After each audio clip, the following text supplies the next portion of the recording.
Hey guys, so today is February 10, 2012, and in this episode I will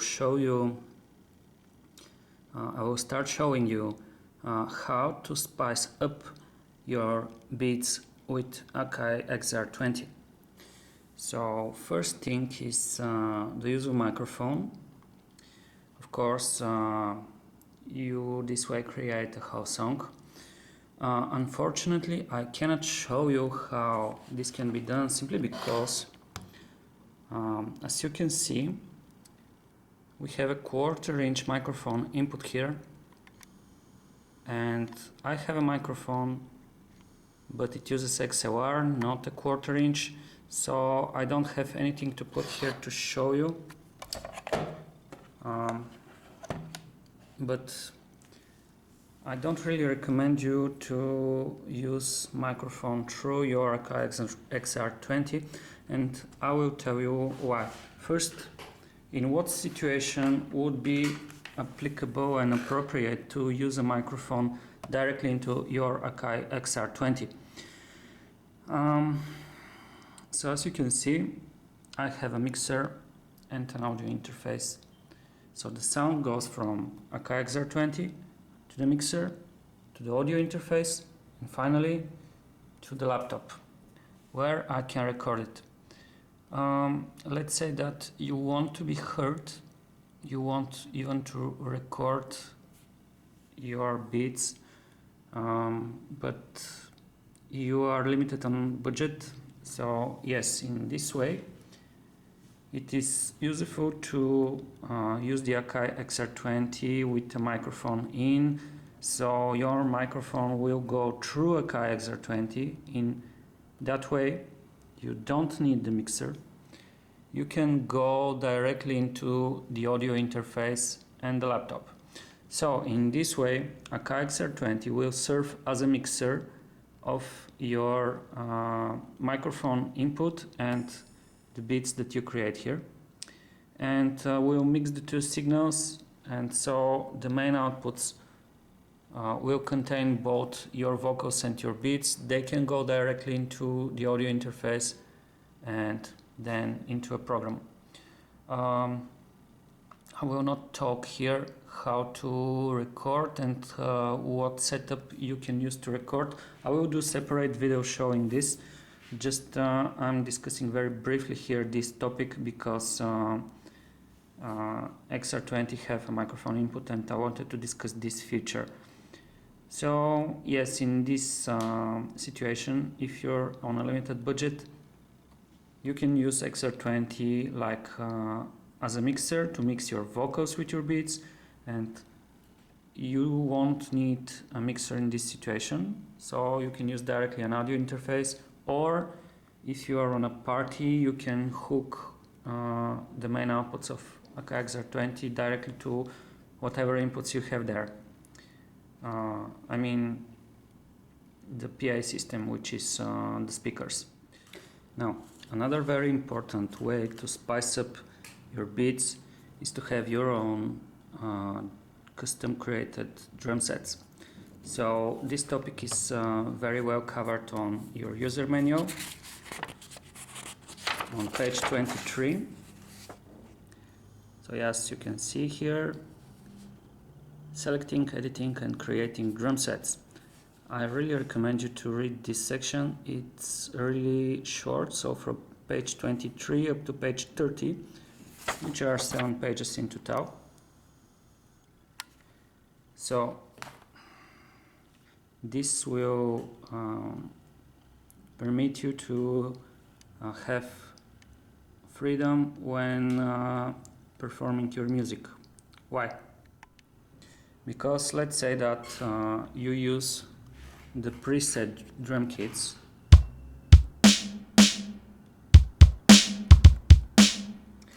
and yeah, there are some really cool,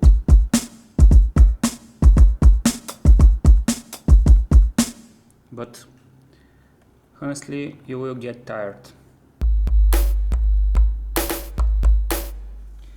Now, if you want to create something specific, let's say that you really like this snare,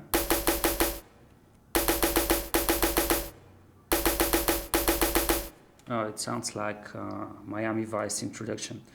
Okay, and what if you like this bass drum?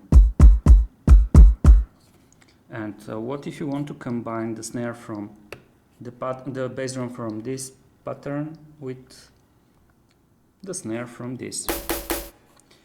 You cannot change the drum kits in a single pattern when you create a pattern, so the solution is to have a drum kit which combines both samples into one custom drum set. And so, as I said, this is covered on page 23. I will very briefly show how to do this. So let's switch to custom patterns, and I will use pattern 25 because it's an empty one. So you go to the drum sets, and now let's select one which is empty. I think number 6 is not edited. So currently when you select any drum kit, even the numbers which are not edited by you, by default Akai XR20 will load the corresponding drum kit from the presets, so you can start from this point editing.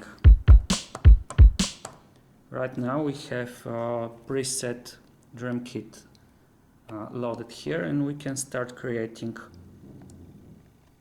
our own drum kit. So yeah, you use the page buttons. And what if I want another kick here? So I simply choose another.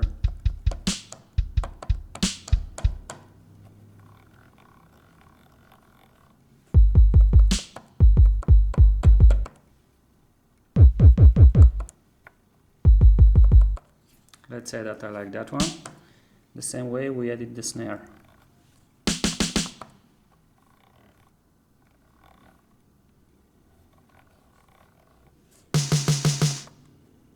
Let's say that I want that one.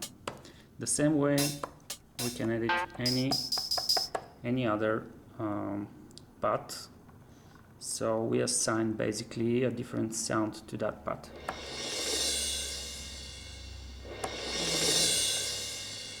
And that's it. When you're ready, you can save it, read the book on how this is done. I will not go into details. So basically that's it. So, oh yeah, very important thing. So another very important way how to spice up your beats is to precisely edit the volumes. So as you can see, each pad have a pad volume set. So right now this is kicking with 78. Now we'll be very silent.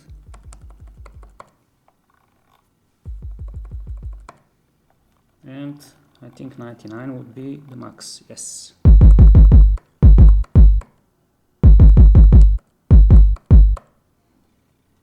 Okay.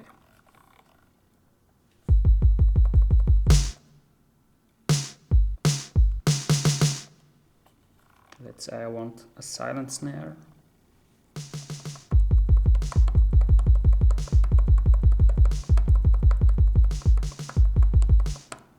And so on. So I specifically would like to emphasize on the volumes. Why? Because when you precisely edit the volume of each of your instruments, in this case bass drum, snare, hi-hat, or whatever you say, whatever you have used here, this would give your beats very professional sound in the end. So let's create something. Yeah, basically you can cycle through the pages and we can create some pattern.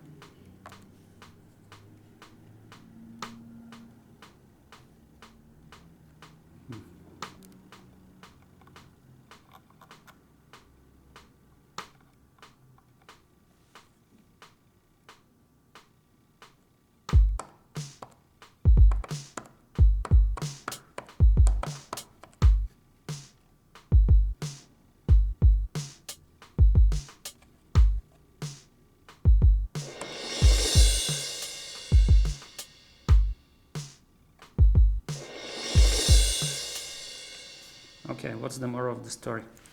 So we have this sample, which sounds really louder comparing to these two.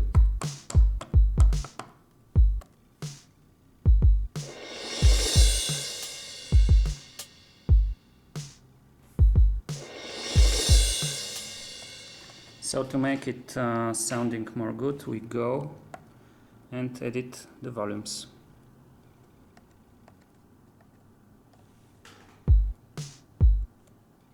Okay, so this is the overall volume of the whole drum kit, because you can basically select, when you create your final pattern, you would be basically selecting only two things, these two which are combined into one drum set layer and the synth layer. So that's why you here specify an overall volume for the whole layer, and now pad volumes. So we must rise the kick.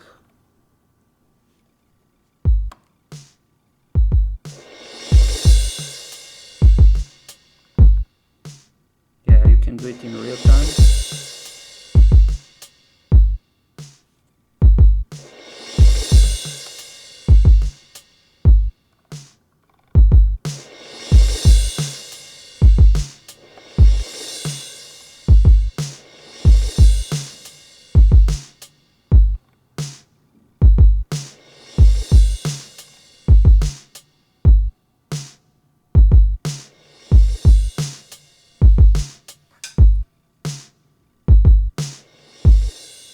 So, as you heard, now it sounds much better. Of course, the point of this video is not to make it perfect. The point of this video is just to highlight the important things for you, so you will know what to edit.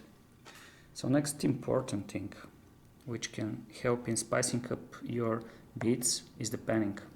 So you specify panning for each sample, each pad in the drum set. So basically this means that the sample is centered. You can do a little on the left, more on the left, and absolutely on the left.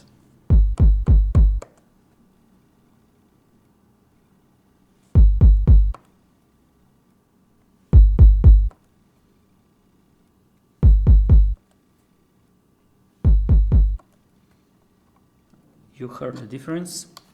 Now, there are very basic rules about how to pan your samples, and basic rule is that the bass drum and your most frequently used bass sample should be centered. Then, as you can go higher and higher in the frequencies, which is like snare, hi-hats or whatever, you can position it more on the left or more on the right or whatever you want. So for example,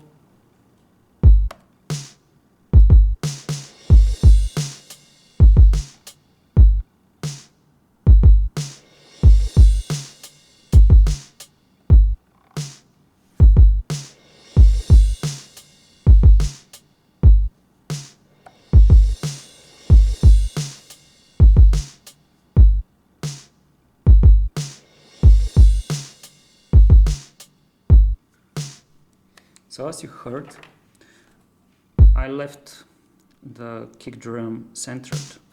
I put the snare a little bit on the right because I like to have it a little bit more on the right, but not too much, so I hear a little bit of the snare sound in the left as well. I like the very high frequencies to put them in the very left or very right. And finally, the reversed cymbal, I like to have it a little bit on the other side, so I try to maintain some kind of balance between the left and the right side, a sine mode. So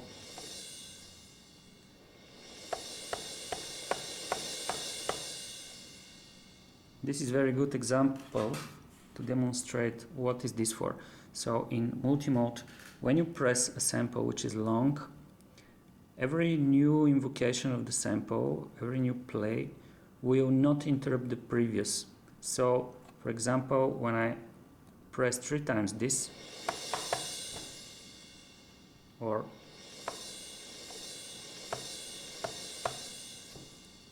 basically I have it all layered. Let's switch to single to show you what I mean. Now every new press of the pad will stop the previous and will play it from the beginning.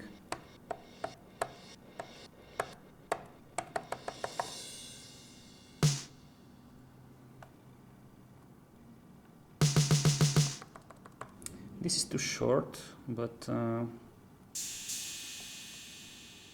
yeah. So multi is more natural, while single is not. Every time this right now is stopping the first sample, the first copy of this sample to play, and you have this played from the beginning again. But yeah, this is not natural, the single mode, but it's very useful.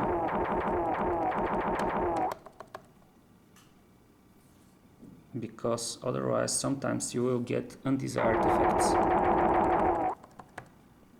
So I don't like this, but this is much more acceptable. Okay, and another important thing is grouping. So why do we use grouping? Grouping is when you want, as you can see, the hi-hats are set into the same group. You can have up to 9 groups, I think. So the hi-hats are set to be members of the same group. What this means? So this is like having 2 pads acting like one pad into single mode. Because normally, as you heard, this sample is playing, and when I press this pad, the play of this sample doesn't interrupt the first one. But in this case,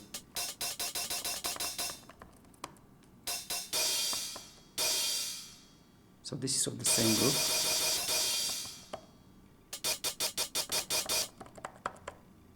As you heard it, this when I press this, it's a long sample, and I can interrupt it with this because they are of the same group. So why are the hi-hats from one group? Because if you take a look at the picture of real drums, when you hit the hi-hat, basically what you can do is with the pedal of the hi-hat, you can rise or lower the hi-hat which is playing in the open or closed position. But you cannot play a real hi-hat both in the open and both in the closed position. You can either play it open or closed, because the hi-hat simply can be either open or closed. So this is why we have grouping here, so you can imitate this behavior.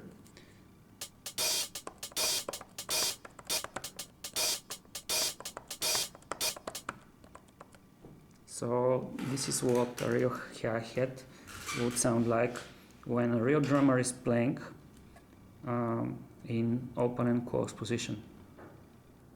You can group any of the pads in different groups, as I said. For example, we can make group 5 here and here.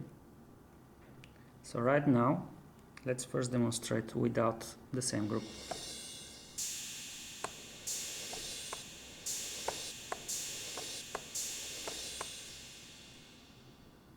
Both samples are playing. Now they are of the same group 5.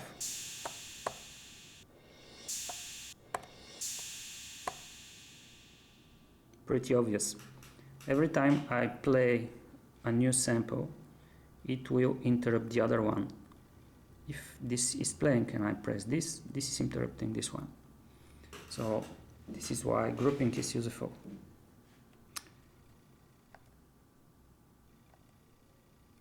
Okay, here is where you can rename your